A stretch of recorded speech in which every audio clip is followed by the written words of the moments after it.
অনেকেই ভেবেছিল এই পেত্নির বাচ্চা পেত্নি না মরা পর্যন্ত চেয়ার খালি হবে না, কিন্তু আল্লাহ পাক কোথা থেকে নামিয়ে দিলেন এক ঝাঁক কবুতরের মতন, এক ঝাঁক চড়ুই পাখির মতন যুবকদেরকে।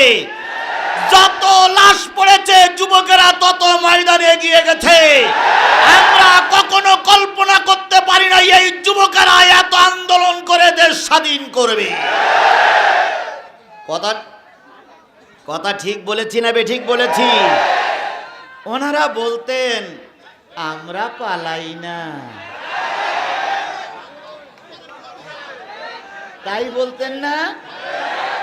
আমাদের নেত্রী পালায় না, আমরা পালানো গ্রুপ নই। ফখরুল সাহেব আপনার বাসায় একটু জায়গা দিবেন?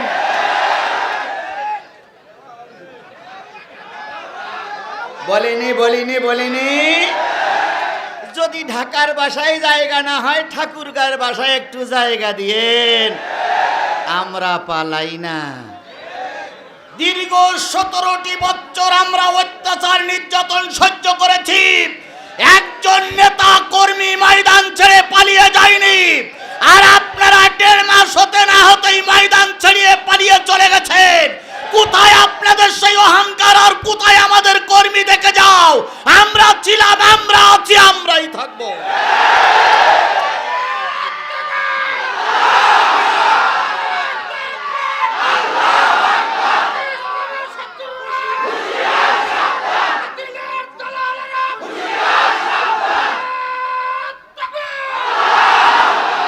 তাই তো একজন কবি সুন্দর করে লিখেছেন, কোথায় আওয়ামী লীগ, কোথায় কাদের কাকা, কোথায় গেল ওই জালিমের গরম গরম কথা। কোথায় আওয়ামী লীগ, কোথায় কাদের কাকা, কোথায় গেল ওই জালিমের গরম গরম কথা। খেলা হবে, খেলা হবে, খেলা হবে, খেলা হবে, খেলা হবে বলে কাকা গেল পালাইয়া। শেখ হাসিনা পালাইছে হে দেশটা ছাড়িয়া। আচ্ছা বলুন, নবী যেভাবে মার খেয়েছেন, আমাদের কি মার সে পর্যন্ত হয়েছে না এখন একটু বাকি আছে? নবীর যে মায়ের হয়েছিল সেই মায়ের চাইতে আমাদের মায়ের একটু কম আছে না বেশি হয়েছে? কি বলেন, কম না বেশি? সবাই মিলে বলেন, কম না বেশি? কেউ কেউ বলবে বেশি, আবার কেউ কেউ বলবে কম। তবে যে যাই বলুক, নবীর চাইতে অত্যাচার আমাদের উপরে বেশি হয়নি। আল্লাহর নবী, তিনি ছিলেন আল্লাহর নির্ধারিত পয়গম্বর।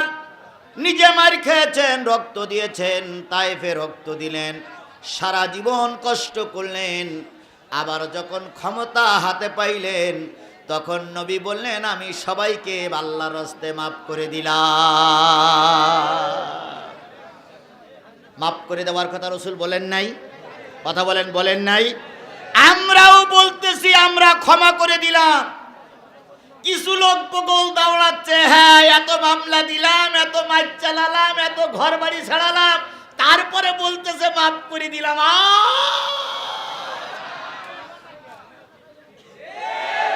তাই বলতেছে না? কিন্তু ওর পরে আর একটা কিন্তু আছে। মাফ করে দিলাম কিন্তু,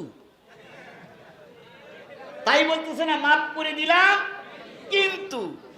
যারা অন্যায়ভাবে কারোর নামে মামলা দিয়েছ, যারা অন্যায়ভাবে কাউকে ঘর বাড়ি ছাড়া করেছ, যারা বিনা কারণে আমার সন্তানের লাশ রাস্তাতে ফেলিয়েছ, যারা বিনা কারণে আমার সন্তানের নামে মামলা দিয়েছ, যারা বিনা কারণে আমাকে 15টা বছর ঘর বাড়ি ছাড়া করেছ, বাংলার জমিনে তাদের ক্ষমা হবে না। আজও কালো তাদের বিচার বাংলার জমিনে হবেই। প্রতিটার বিচার বাংলার জনগণ করবেই করবেই করবে।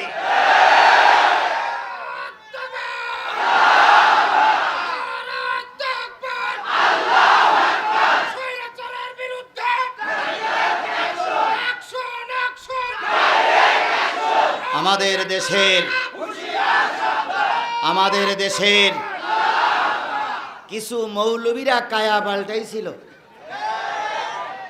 তারাই এখন আবার উল্টো কায়া পাল্টাচ্ছে। যারা 15টা বছর জবান খুলিনি তারাই এখন মঞ্চে উঠে বলতেছে ওনাদের কোনো ক্ষমা নাই। এক হুজুর মসজিদে মোনাজাত করেছে স্বৈরাচার আওয়ামী লীগদের সন্তুষ্টির জন্য। তিনি আগেই বলেছেন যে কোরআন শরীফে শেখ হাসিনার নাম আছে। তার লোকজন বলল কেমন? কয় দেখাই দিচ্ছি। কয় দেখাই দেন। উনি বলতেছে রব্বানা আতিনা ফিদ দুনিয়া হাসিনা।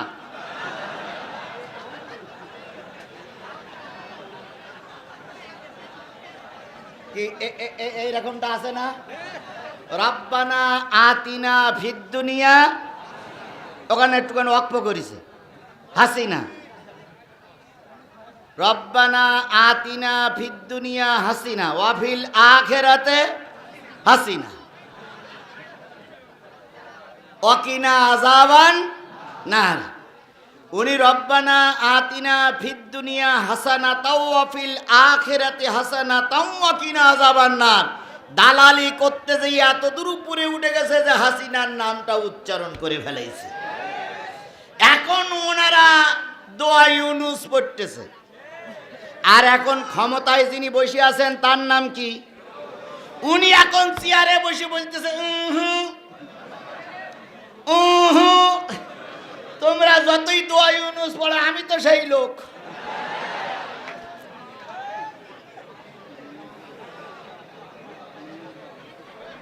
সুতরাং যতই বুদ্ধি করো বাংলার জনগণ তোমাদের ছাড়বে না। আল্লাহর নবী যখন ধর্মের কথা বলতেন নবীর পক্ষে বিপক্ষে ডাইনে বামে তেমন লোক খুঁজে পাওয়া যেত না প্রাথমিক অবস্থায়। কথা বলেন। কিন্তু এখন যদি বাংলাদেশ জামাত ইসলামীর সাতিয়া থানার আমিরের দিকে কেউ বেকার চোখে তাকায় জনগণ তার চোখ তুলে নেবে, এমন জনগণ আছে না নাই? শুধু তাকাইয়ে দেখো, আগের শনিবার আর আজকের শনিবার এক নয়। নেজামী সাহেবকে অন্যায়ভাবে তোমরা ফাঁসির কাস্টে ঝুলেছিলে, সেদিনের বৃহস্পতিবার আর আজকের বৃহস্পতিবার এক নয়। আরো যদি কোনো নেতার দিকে বেকা চোখে তাকাও জনগণ চোখ উপড়ে ফেলে দেবে। শোনা যাচ্ছে স্বৈরাচারীর প্রধানমন্ত্রী আজকে নাকি দেশে আসবে। আমরাও ঘোষণা করেছি সাহস থাকলে চলে এসো, দেখি তুমি কোন মায়ের দুধ খেয়ে বড় হয়েছ আর আমি কোন মায়ের দুধ খেয়ে বড় হয়েছি। স্বৈরাচারের সাথ ক্ষমতার থেকে নেমেছিল, তোমাদের মতন পালিয়ে যায়নি। আর তোমরা 41 বছর পর্যন্ত থাকতে চেয়েছিলে, অথচ এক ধাক্কায় নিজের পরনের কাপড়ও ঠিক মতন গোছাই নিয়ে যেতে পারোনি, তার আগে পালিয়ে যেতে বাধ্য হয়েছ। আল্লামা সাঈদী বলেছিলেন এমন সময় আসবে, এমন সময় আসবে পালানোর জন্য ইঁদুরের গর্ত খুঁজে পাবা না। সে কথাটা আজকে সত্যে পরিণত হয়েছে। কথা বলেন ঠিক না ঠিক? উনি চেয়েছিল আমি কিছু টাকা পয়সা আর কিছু জিনিসপত্র নিয়ে যাব, সেনাবাহিনী বলল ওটা দেওয়ার সময় নাই। খেলা কার? ভালো করে শোনেন, বিএনপির লোক আওয়ামী লীগের ভাইরা আছেন, আমরা জানি আপনারা এখন মাথা উঁচু করতেছেন না, কিন্তু আপনারাই চিন্তা করতেছেন শেখ হাসিনা যদি আজকে এসে যায় কালকে আবার শুরু করে দেবেন আগের মতন অবস্থা। ওই আশায় শরীর খারাপ করেন না, ফেরাউনের বেটি আর ফিরে আসতে পারবে না। এই ফেরাউনের বেটি আমাদেরকে 17টা বছর চালিয়েছে। কথা বলেন ঠিক না ঠিক? আমরা এতদিন চুপ করেছিলাম, এতদিন একটা সময় ছিল, আগের সময় আর আজকের সময় এক নয়। আল্লাহর কসম, একজন টুপিওয়ালা বেঁচে থাকা অবস্থায় ওই দেশে এসে আর অত্যাচার করতে পারবে না।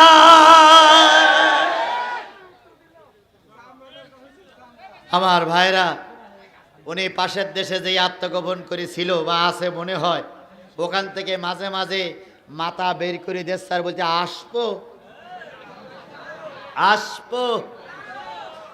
ইতিহাস খোঁজেন, যতগুলো এমপি মন্ত্রীরা ছিল সবাই কিন্তু টোপলা টুপলি বাধ্য হয়েছে। কথা বলেন ঠিক না বে ঠিক?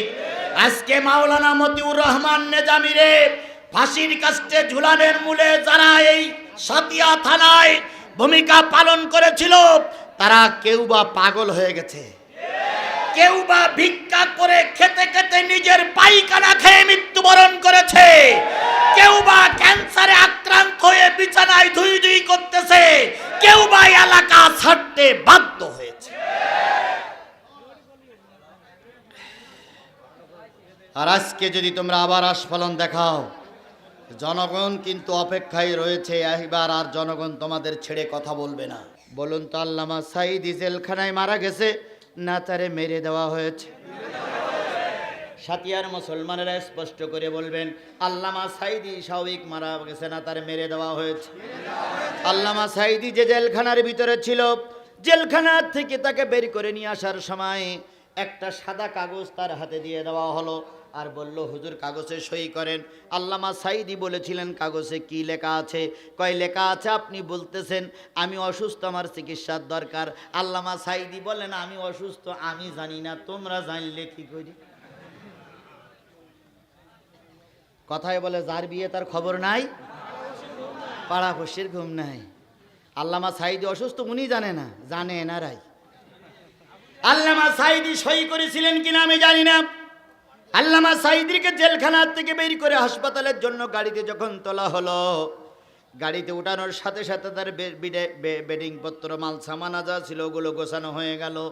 এরপর আর একজন জিজ্ঞেস করলো, হুজুর তো এখনো হাসপাতালে যাচ্ছে, মাল সামানা বেডিং পত্র গোছানো হলো কেন?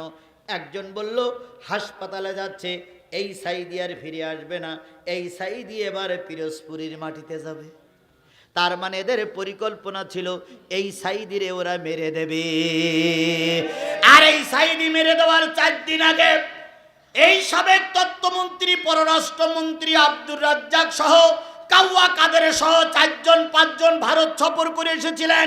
ভারত সরকার এদেরকে যে বুদ্ধি দিয়েছিল সেই বুদ্ধি কার্যকর করে আল্লামা সাঈদীরা দুনিয়ার থেকে বিদায় করে দিয়েছে। আর আমরা সংবাদ পাইলাম আল্লামা সাঈদী অসুস্থ, তাই আল্লামা সাঈদীরে হাসপাতালে নিয়ে যাওয়া হচ্ছে। আমরা মিডিয়ার সামনে বসে আছি, হঠাৎ করে দেখলাম আল্লামা সাঈদীরে গাড়ির থেকে নামানো হলো। তিনি বাইরে নামলেন, 2 জনের কাঁধের পরে হাত দিয়ে।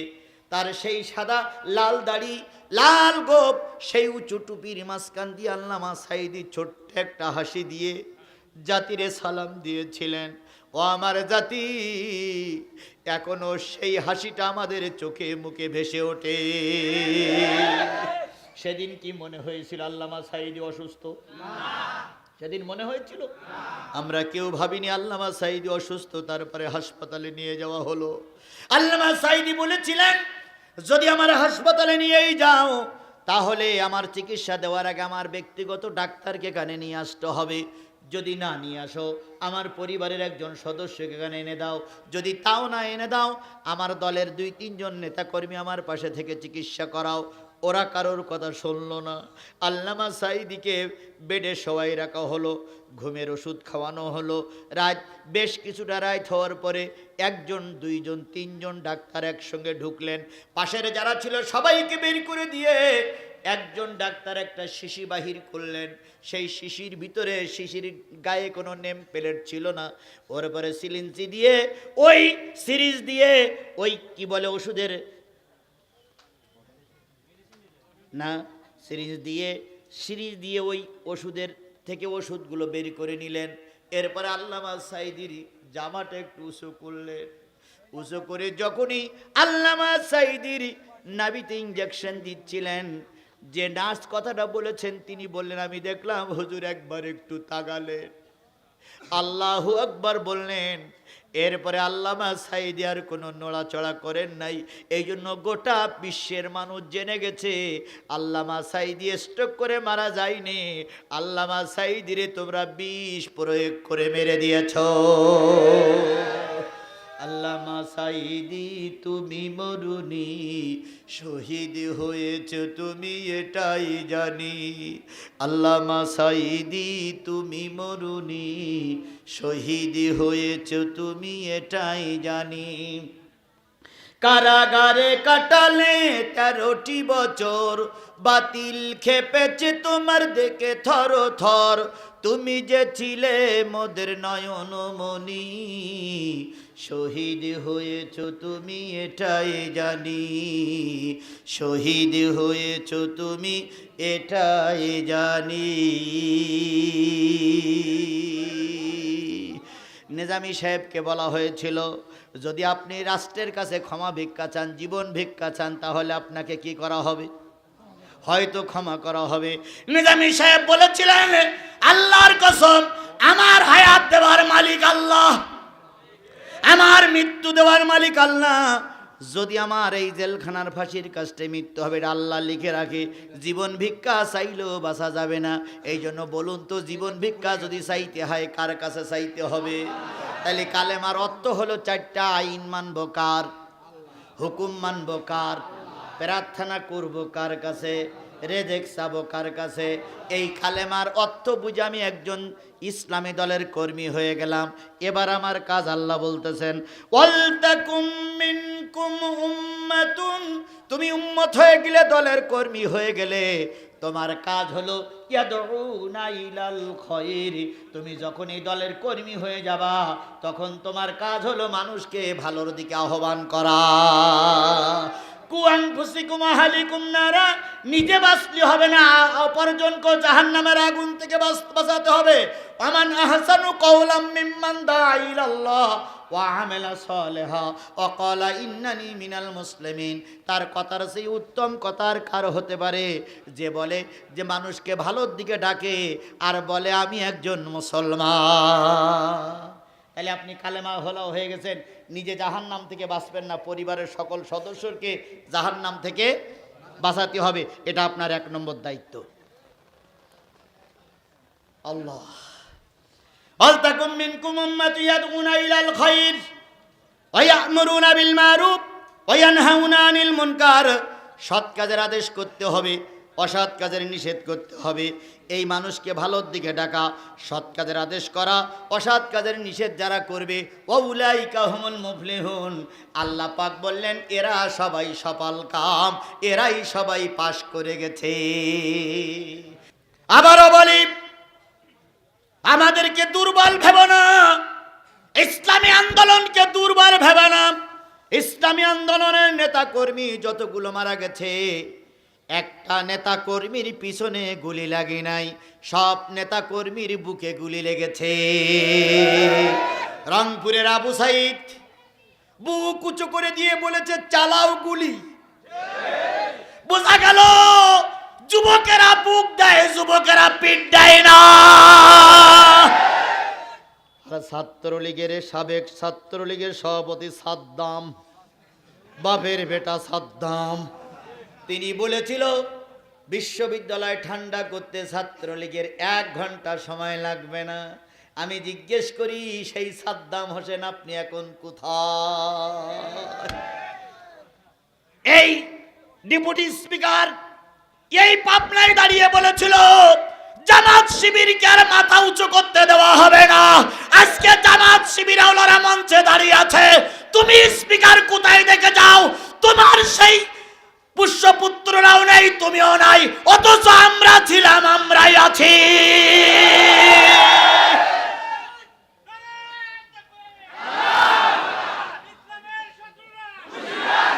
আল্লামা নিজামী সাহেব তার সন্তানেরা যখন তার সঙ্গে সে দেখা করতে গেলেন, আর 10টা মিনিট বসে বাবা, 10টা মিনিট হয়ে গেছে।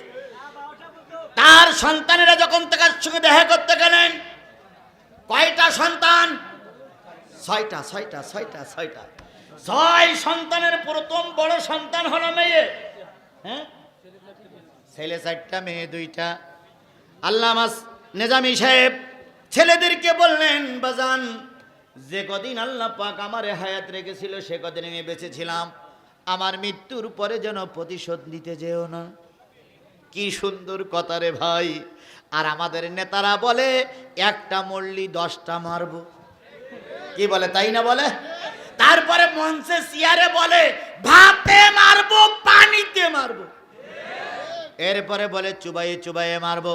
কিন্তু ইসলামী আন্দোলনের সিপাহসালার বীর সৈনিক বললেন যদি ওরা অন্যায়ভাবে আমাকে মারতেছে প্রতিশোধ নিতে যেও না।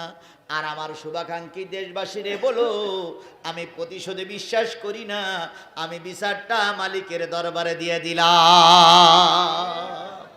আবু বকর সিদ্দিক রাদিয়াল্লাহু তাআলা আনহু মুসলমানদের খলিফা। তার টার্গেট ছিল কোনো মানুষ যেন না খেয়ে থাকে না, কোনো মানুষ যেন বস্ত্রহীন হয় না, কোনো মানুষ যেন কাপড়হীন হয় না, কোনো মানুষ যেন না খেয়ে ঘুমাইতে যায় না। আবু বকর সিদ্দিক রাদিয়াল্লাহু তাআলা আনহুর একটা নিয়ম ছিল, প্রতিদিন আসরের নামাজের পর প্রত্যেকের বাড়ি বাড়ি খোঁজ করতেন, বাড়ি বাড়ি যেতেন, খোঁজ নিতেন কার খাওয়া হয়েছে কার খাওয়া হয়নি। সেই সুন্নাত অন্তত আজকে কেউ পালন করুক আর না করুক, জামাত ইসলামের আমির ডাক্তার মোহাম্মদ শফিকুর রহমান পালন করেই চলেছে। লোকটা বুড়া মানুষ, বয়স নাকি 70-এর উপরে, 75-76 বছর বয়স। উনি সেদিন এক সমাবেশে বলেছিলেন আমারে বুড়া বুড়া মনে করবা না। কি শুনুনি তোমরা? শুনো, আমারে বুড়া বুড়া মনে করবে না, আমি কিন্তু বয়সে বড় হলেও কর্মের দিক থেকে বুড়া না। ওই কি বলে লক্ষ্মীপুর ফেনীতে বন্যা হলো, ডাক্তার মোহাম্মদ ইউনূস যাওয়ার আগে,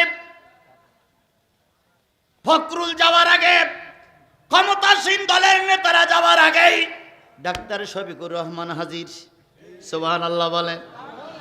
এই জন্য কেউ কেউ বলেছে বর্তমান বাংলাদেশের খলিফা, মুসলমানদের খলিফা হয়ে আবির্ভূত হয়েছে ডাক্তার শফিকুর রহমান।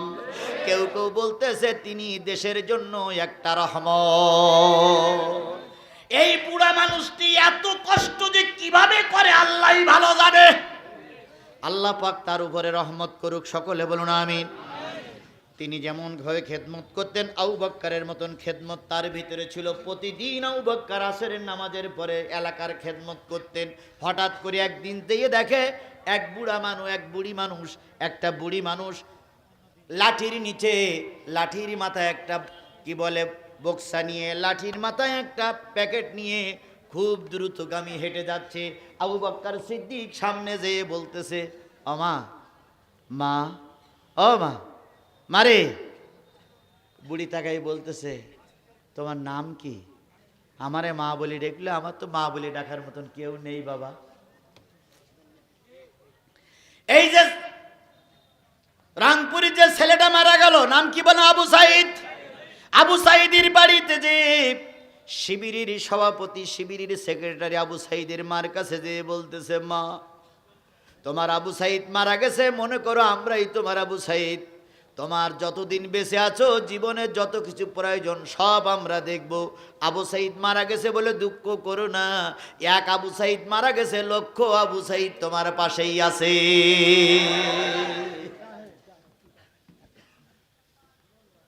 আবু বকর সিদ্দিক যখন মা বলে ডাকলেন, বুড়ি বললেন কে গো তুমি? আবু বকর সিদ্দিক বলতে পারতেন আমি মুসলমানদের খলিফা। তিনি বললেন আনা আব্দুল্লাহ, আমার নাম হলো আল্লাহর বান্দা, আমি আল্লাহর বান্দা আব্দুল্লাহ। কি বলতে চাও? কয় বুড়িমা তুমি ভিক্ষে করো কেন? বুড়ি বলতেছে আমার স্বামী নাই, আমার ছেলে নাই, আমার আয় রোজগার করার মতন কেউ নাই, তাই তো আমি ভিক্ষে করে খাই। কোথায় তোমার বাড়ি? কয় বাড়ি বলে কিছু নেই, ওই যে একটা ঝুপড়ি দেখা যায়, ঝুপড়িতে আমি রাতে থাকি। আবু বকর সিদ্দিক লাঠিকানা ধরে বুড়িকে বাড়ি পর্যন্ত পৌঁছে দিয়ে বললেন মা আজকে থেকে আর ভিক্ষা করা লাগবে না, তোমার 3 সাজের খানা আমি তোমার বাড়ি পৌঁছে দেব। এর নাম হলো ইমামুন আদিলুন, ন্যায় বিচারক বাদশাহ।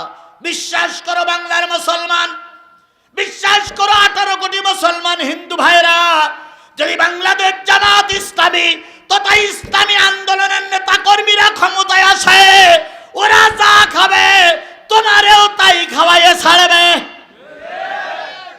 আজকে কোটি কোটি টাকা বিদেশে পাচার হয়েছে, দরবেশ বাবা চিন্তা করেছিল এই বোঝাই বেঁচে গেলাম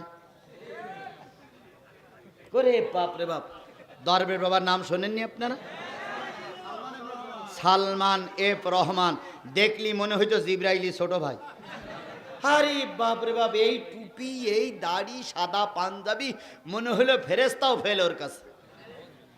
এই লোকটা যখন পালিয়ে যায়, সঙ্গে ছিল কে? আইনমন্ত্রী। দুইজন তখন তসবি নেছে। তসবি নিয়ে একজন দাড়ি কেটেছে, আর একজন দাড়ি রেখেছে। একজন কেটেছে আর একজন রেখেছে। রেখে দুটো তসবি নিয়ে সুবহানাল্লাহ সুবহানাল্লাহ সুবহানাল্লাহ দরবেশ সেজেছে। তো একজন যে বলতেছে, হে ভাই, এই নৌকায় যে দুজন বসে আছে, এই লোকটা চেনা চেনা মনে হচ্ছে, যেন টিভিতে কোন জায়গায় দেখেছি বলে মনে হচ্ছে। আইনমন্ত্রী দেখে বলতে, ও তখন ওদিক ফিরে সুবহানাল্লাহ সুবহানাল্লাহ সুবহানাল্লাহ। আচ্ছা, এটা কি বাসা সুবহানাল্লাহ না ওইলো মরা সুবহানাল্লাহ? তা বাসা সুবহানাল্লাহ। তো আর একজন এসে বলে, কি বলতেছি, এই লোকটা দেখেছি যে। তখন যে বলছে, ভাই আপনি সরকারের একটা মন্ত্রী না? ও তখন বুঝতে পেরেছি খেলা শেষ। পালাতে চাইছিল, পালাতে পারিনি। দুইজনকে ধরে জেলখানায় রিমান্ডে দেওয়া হলো। আজকে এই আইনমন্ত্রীদের কারণে সাবেক আমিরে জামাতের ফাঁসি হয়েছে। এই আইনমন্ত্রীর একটা কালেমার ঘোষায় সেক্রেটারি জেনারেল আলী হাসান মোহাম্মদ মুজাহিদকে ফাঁসির কাস্টে ঝুলতে হয়েছে। এই আইনমন্ত্রীর একটা কলমের ঘোষায় কামারুজ্জামান ভাইকে ফাঁসির কাস্টে ঝুলতে হয়েছে। পৃথিবীর সব মানুষ ভুলে গেলে আমরা ভুলে যাইনি।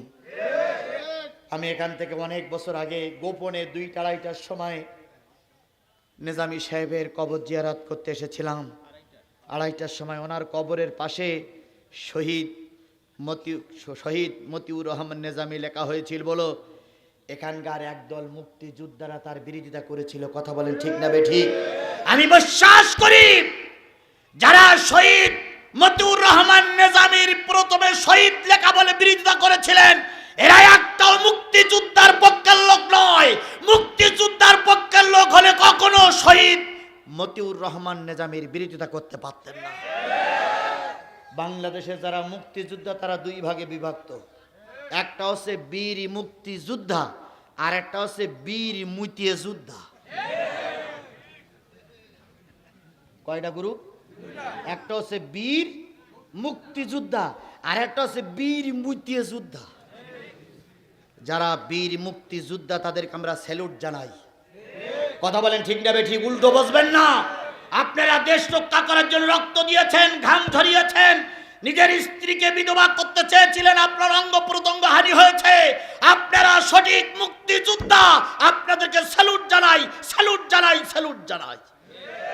কিন্তু মুক্তিযোদ্ধার নাম করে যারা ভাতা নেছেন, যারা জীবনে যুদ্ধ করতে যান নাই, তাদের একটা গ্রুপের লোক হলো 3 ইঞ্চি হারুন। কয় ইঞ্চি হারুন? আমি চিন্তা করি পুলিশে চাকরি করতে গেলে 5 ফুট 6 ইঞ্চি লাগে। এই 1.5 ব্যাটারি চাকরি বলল কি করে?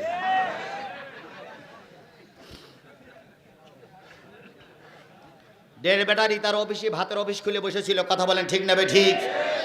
এই 1.5 ব্যাটারির কারণে বহুত নেতা কর্মীর কষ্ট ভোগ করতে হয়েছে। এখন গেল কই? শুধু বলতো খেলা হবে। আমরা তো খেলা করার জন্যই ময়দানে আছি। আপনারা কই? খেলবো এখন ইনশাআল্লাহ। কথা বলেন ঠিক না ঠিক? এতদিন একা একা খেলেছেন, এবার আমরা ময়দানে নেমেছি। তুমি যদি মায়ের দুধ খেয়ে থাকো, আমি মায়ের দুধ খেয়ে ময়দানে নেমেছি। আসু খেলি, দেখি কার বাহুতে কতটুকু জোর আছে। এখন পালিয়ে গেলে কেন দুলাভাই? খেলতে নামো।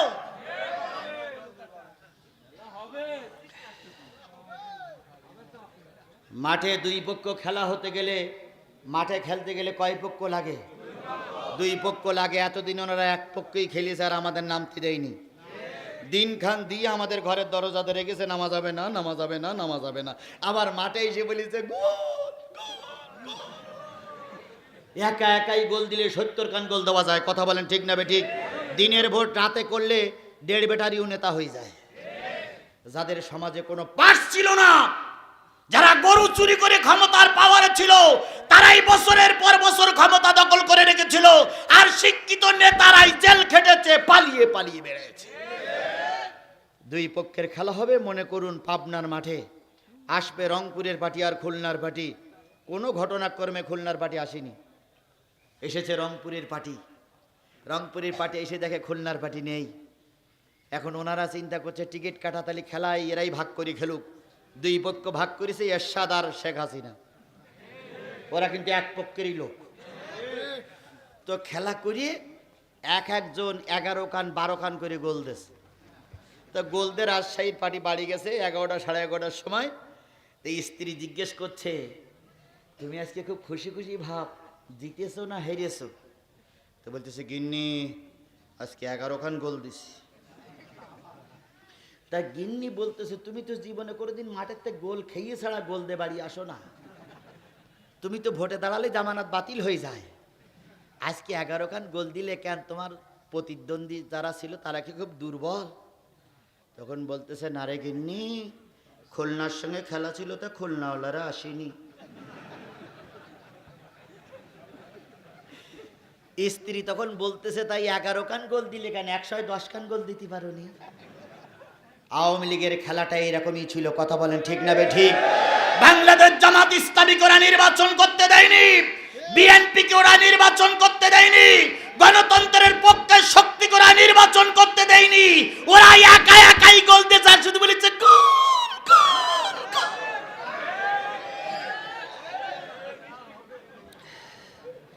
আর বাড়ি গিয়ে স্ত্রীর সঙ্গে বলেছে খেলা হবে। কোথায় খেলোয়াড়রা আসো, আমরা এখন খেলার জন্য ময়দানে নেমে গেছি, কথা বলেন ঠিক না ঠিক? শুনতেছি আগামী কয়েক মাসের ভিতরে নির্বাচন দেবে। নির্বাচনে আল্লাহ যদি আমাদের সহায় থাকে, অন্য কোনো পার্টির দরকার নেই, যদি ইসলামী সমভাবাপন্ন দলগুলো একজোট হয়, আগামী নির্বাচন হবে কোরআনের পক্ষের নির্বাচন। আগামী সংসদ হবে কোরআনের পক্ষের সংসদ। আগামী প্রধানমন্ত্রী হবে কোরআনের পক্ষের মন্ত্রী। আগামী বঙ্গভবন হবে কোরআনের পক্ষের বঙ্গভবন। ভারত সহ গোটা বিশ্ব যদি আমাদের বিরোধিতা করো, টিকাতে পারবা না, পারবা না, পারবা না।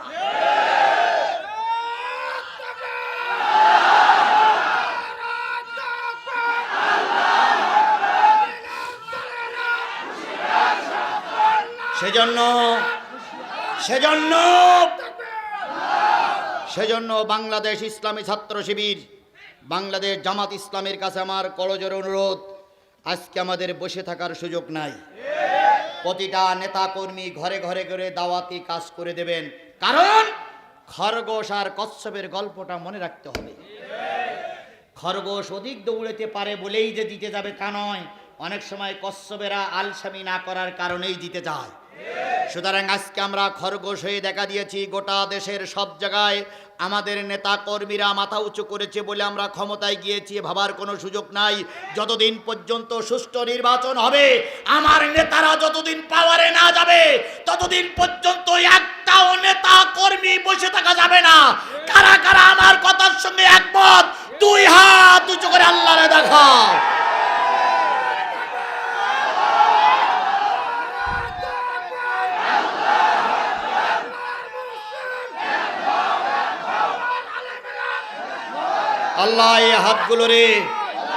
আল্লাহ এই হাতগুলোরে কবুল করুক, সকলে বলুন আমিন। আরো জোরে আমিন, আরো জোরে। আবু বকর সিদ্দিক কার খোঁজ নিলেন? বুড়ির খোঁজ নিলেন। বুড়ি বললেন, আমার তো ছেলে নাই, আমার তো পরিবারে কেউ নাই, আমার তো দেখার মতন কেউ নাই। বুড়ি বললেন, মা চিন্তা করো না, আমি তোমার দায়িত্ব নিলাম। আবু বকর দুপুরের খাদ্য দেয়, রাতের খাদ্য দেয়, সকালবেলার খাদ্য পৌঁছায় দেয়।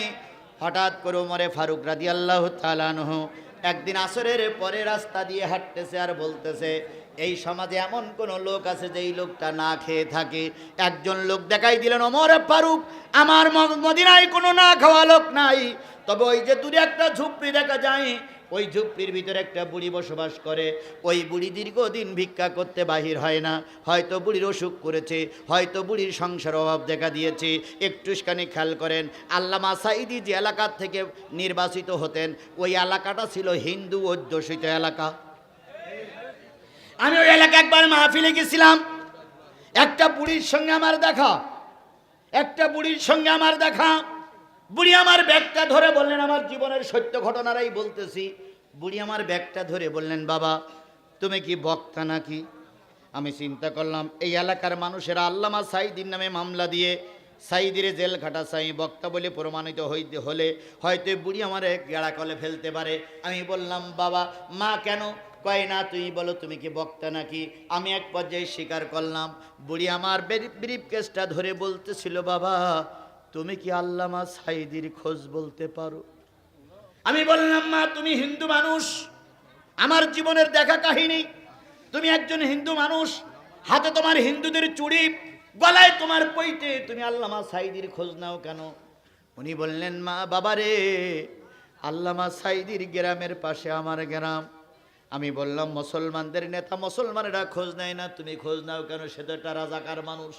বুড়ি তখন 70 বছরের বুড়ি আমার মুখে হাত দিয়ে বলতেছে, বাজান রে, রাজাকার বলে গালিগালাজ দিও না, তোমার চাইতে আমি আল্লামা সাঈদীর বেশি ভালোবাসি।